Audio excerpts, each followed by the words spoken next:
My wife sneered. You can't afford what I want? Then stay out of my way. I'll find someone who can. I said, good luck with that. Then I filed for divorce and let her discover our prenup protected everything. Her lawyer's shocked call, when they read the terms, was, I, 37 male, should have seen this coming. My wife, 34, and I have been married for 6 years. Met at a friend's wedding, dated for 2 years, got married in what I thought was a practical, loving ceremony. Nothing fancy, just us and close family. The cracks started showing about 18 months ago. She'd always liked nice things, but it was manageable.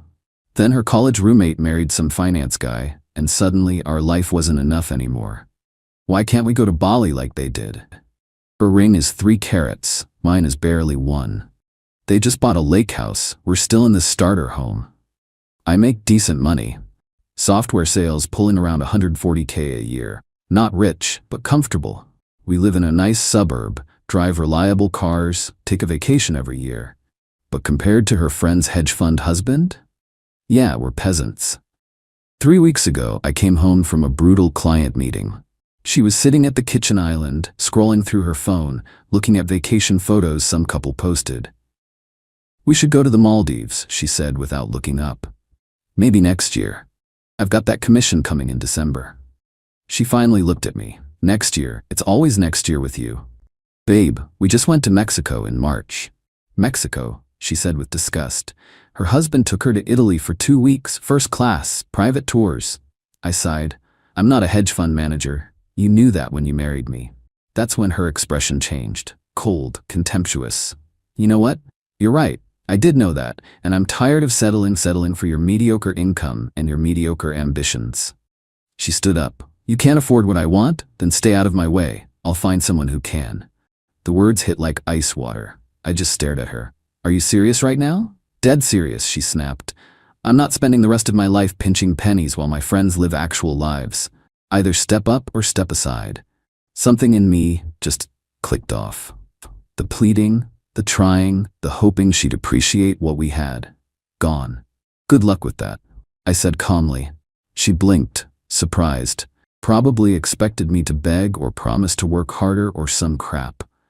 What? I said good luck, finding someone who can afford your champagne taste.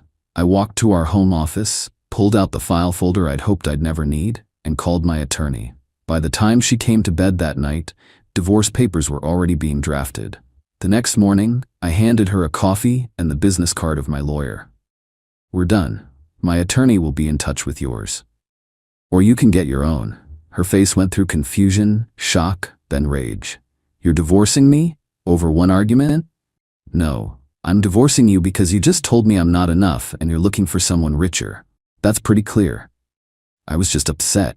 You're really going to throw away 6 years because I was frustrated? You told me to step aside so you could find someone else. I'm stepping aside. Permanently. You can't just, I can. Papers are being filed today. Move out or don't, but we're done. I grabbed my keys and left for work. My phone blew up with texts. I ignored them all. Here's what she didn't know. We had a prenup. A solid one.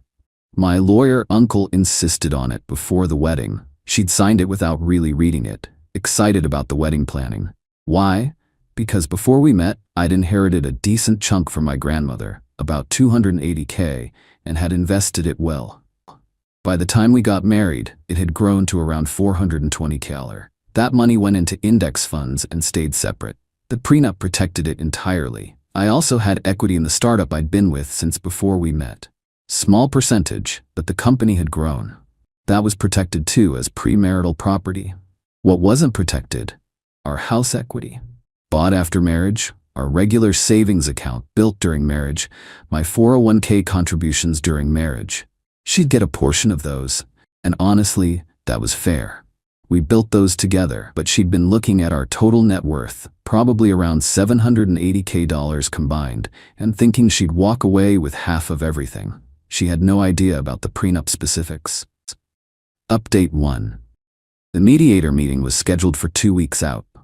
She hired an attorney, some guy she found online who promised aggressive representation. The text turned from angry to manipulative. Can we please talk about this? I didn't mean it. I was just stressed. You're my husband. We can work through this. I responded once, all communication through attorneys. Her mother called. I didn't answer. She left a voicemail about how marriage is hard work and I was giving up too easily. Deleted. Her sister showed up at my office. Security escorted her out when she wouldn't leave. Then came the mediator meeting. I walked in with my attorney. She was there with hers, her eyes red like she'd been crying. Part of me felt bad. Small part.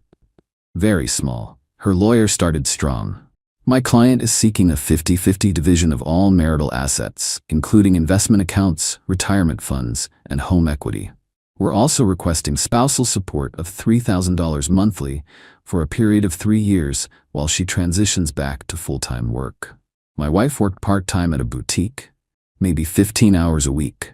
Her career was more of a hobby. My attorney slid a document across the table. Prenuptial agreement, signed by both parties 6 years ago. Her lawyer's face didn't change, but he started reading. My wife looked confused. "What does that have to do with anything?" she asked. Her lawyer kept reading. Then he stopped. Read it again. His expression shifted. "You signed this?" "Yeah, like 6 years ago. Before the wedding. It's just standard stuff, right?" "Did you read it?" "I mean, I skimmed it." "Oh, this was good." The mediator asked, "Is there an issue with the prenup's validity?" Her lawyer sighed. "No, it's solid, very specific." He turned to my wife. "Your husband's inheritance and his premarital business equity are completely protected. We can't touch them." "Okay, but we still split the house and his 401k and..." "The house, yes. A portion of his retirement contributions during the marriage, yes. But the investment account? That's the protected inheritance, which according to this disclosure is currently valued at..." He paused. "You said your total net worth was around $800? I nodded. My wife looked between us. "And the protected assets are around $520, my attorney said calmly. The room went silent. My wife's face strained. That's more than half of everything." "Yes," my attorney continued. "Marital assets to be divided are approximately $260. Your client is entitled to half of that, roughly $130K, plus a portion of 401k contributions made during marriage, minus her own retirement contributions, which brings her total to approximately $165K. We're offering a one-time spousal support payment of $18,000, bringing her total settlement to $183,000. Her lawyer was still reading the prenup. "This is actually generous given the terms here."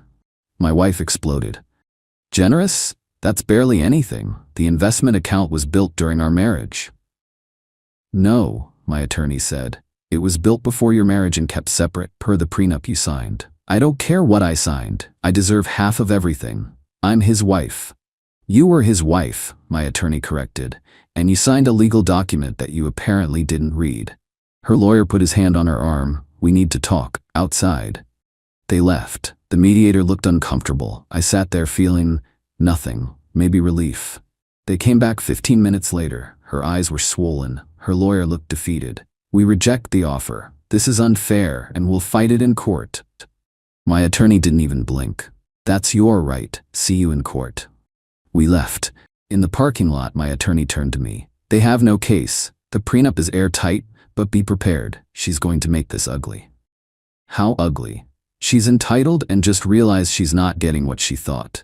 People like that don't go quietly." He was right. That night, her mother called from her phone. I answered by accident. "You're stealing from her," she screamed. "She gave you the best years of her life. She told me to get out of her way so she could find someone richer. She didn't mean it. She signed a prenup. It's legal. We're done here. You manipulated her into signing that. She had her own lawyer review it before signing. This conversation is over." I hung up. Blocked the number. 2 days later, I got a call from my attorney. Her legal team filed a motion to invalidate the prenup, claiming duress and lack of independent counsel. Except we had documentation that she'd had independent counsel. A lawyer she picked herself reviewed the prenup before she signed. We had emails proving it. "They're grasping at straws," my attorney said. "But it'll cost you about $8,000 in legal fees to fight it." Do it. Update 2. The dirty tricks started immediately. First, she tried to drain our joint checking account. I'd already moved my direct deposit and half the balance into a new account, leaving her half plus a bit extra. She took it all anyway, then claimed I'd stolen marital funds. Her lawyer had to return the money. Oops. Then she started calling my boss, claimed I was unstable and making threats. My boss, who'd known me for 8 years, called me personally. Your soon-to-be ex-wife called HR 3 times today. I'm sorry. Don't be. I know you. HR knows you. We documented everything and told her to stop contacting the company or we'd pursue harassment charges. Just giving you a heads up. Next, she posted on social media. Didn't name me, but anyone who knew us would know. When someone shows you who they really are, greedy, heartless, manipulative, believe them. I gave everything to my marriage, and I'm being punished for it. But God sees the truth. The comments were full of her friends supporting her. A few mutual friends messaged me asking what happened. I didn't respond, but her mother went further. She started calling my family. My mom, my sister, even my dad, who she'd met twice, told them I was financially abusing her daughter. My sister called me. Is this woman insane? She's saying you're hiding money? Long story. I'll explain later. Just ignore her. Then came the worst part. Her lawyer filed a motion claiming I'd been emotionally abusive throughout the marriage and that the prenup should be invalidated because she'd signed it under emotional distress caused by my controlling behavior. Absolute garbage. But now I had to defend myself against abuse allegations. My attorney was livid. This is defamation territory. These accusations are baseless. Can we prove it? Can she prove them? No, she has zero evidence. But it's still mud they're throwing at the wall.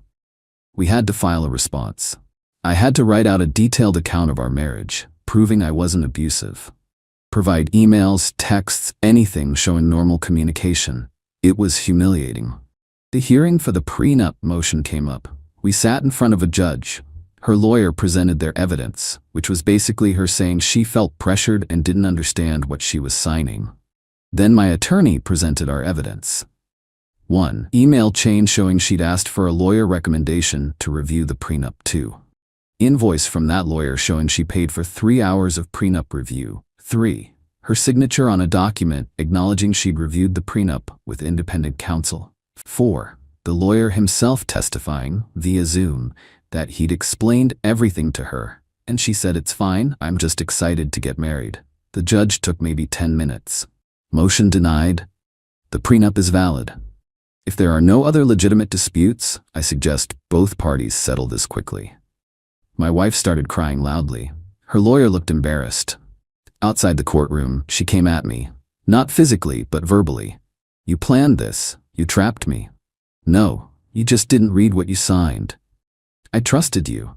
And I trusted you wouldn't tell me to get out of your way so you could find someone richer. Guess we both made mistakes. Her mother stepped in. You're going to regret this. She could have had anyone, and she chose you. You're nothing without her. I almost laughed. She literally told me I wasn't enough. I'm just agreeing with her. You'll never find anyone else. You're not. My attorney cut in. That's enough. Any further contact outside of legal proceedings will be considered harassment. We left. I could hear my wife sobbing in the parking lot. Part of me, tiny, stupid part, felt bad. But then I remembered her face when she said I couldn't afford what she wanted. That look of contempt. Sympathy gone. But I wasn't done. See, while going through our finances for the divorce, I found something interesting. Her credit card statements. She had a card I'd added her to as an authorized user years ago. I'd forgotten about it. The limit was $15. She'd maxed it out. The minimum payments were auto-paying from our joint account, so I'd never noticed. $15,000 in charges over the last 8 months. Designer handbags, expensive dinners with friends, weekend spa trips, all while complaining we couldn't afford nice vacations. I took the statements to my attorney. This is marital debt, he said. But since it's on your card, you're technically responsible.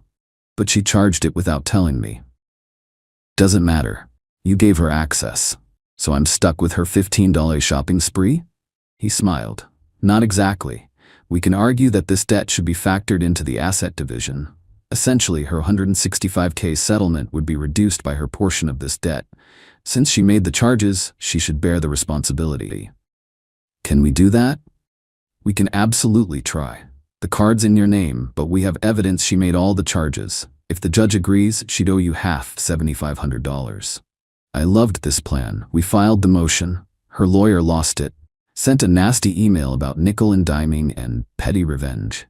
My attorney's response was simple. Your client spent $15,000 of marital funds without disclosure. Should my client bear that burden alone?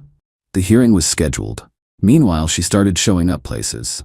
The grocery store I usually went to. The coffee shop near my office. Always coincidentally there. Once, she approached me at the coffee shop. Can we please just talk? No, all communication through attorneys. You're being ridiculous. We were married for 6 years. You can at least speak to me like a human being. You told me to step aside so you could find someone richer. I stepped aside. We have nothing to discuss. I didn't mean. Yes, you did. You meant every word. You just didn't expect consequences. Her voice got louder. You're punishing me for one comment. No. I'm divorcing you for your contempt, disrespect, and sense of entitlement. The prenup is just protecting what's mine. She grabbed my arm. Please, I'm sorry. I really am. Can we start over? I pulled away. No, we're done. Stop showing up places. She called me a bastard loud enough for everyone to hear and left crying. The barista gave me a free muffin. That was rough, man. Tell me about it. Update 3. The debt hearing was beautiful. Her lawyer tried to argue that the credit card spending was normal marital expenses. My attorney pulled out the statements. Normal marital expenses include $800 handbags, $400 dinners, $1,200 spa weekends. My client deserves to enjoy life. On debt, she accrued secretly while complaining they couldn't afford vacations. The judge reviewed the statements. These don't appear to be necessities. Were you aware of these purchases? He asked me. No, Your Honor. I gave her access to the card years ago for emergencies and forgot about it. The minimum payments were auto-paying, so I didn't catch it until the divorce process. And you're requesting she assume responsibility for half this debt? Yes, Your Honor. She made the charges. I shouldn't bear the full burden of her discretionary spending. The judge looked at her lawyer. Does your client dispute making these charges? No. But then half the debt, $7,500, will be deducted from her settlement. Anything else? Her lawyer looked defeated. No, Your Honor. My wife was furious, stood up and yelled, "This is theft. He's stealing from me." Ma'am, sit down or I'll hold you in contempt, the judge said calmly. She sat, glared at me like I'd murdered her dog. The final settlement, her total, $165,000. Minus her debt responsibilities, $7,500. Final amount, $157,500. My total, everything else, including my inheritance, investments, and business equity. She'd also have to return a few items that were technically mine. Gifts from my family, some furniture I'd bought before marriage, stuff like that. The divorce was finalized 3 weeks later. Quick, since we had no kids and the prenup settled most disputes. At the final hearing, she tried one last time. Your Honor, this isn't fair. I gave up my career for this marriage. The judge looked at her. Ma'am, according to the record, you worked part-time retail before and during the marriage. What career did you give up? I could have pursued more if he'd supported me. That's not evidence. The prenup is valid. The settlement is fair given the circumstances. Divorce granted. She left sobbing. Her mother tried to corner me in the hallway, but my attorney blocked her. Don't even think about it. I went home to my apartment. Yeah, apartment. Sold the house, split the proceeds. I didn't want to stay there anyway. Too many memories of her complaining about it not being big enough. The apartment's nice. Downtown, walkable to everything. Half the space but zero maintenance. I kept the furniture I wanted, donated the rest. 3 months later, I'm doing okay.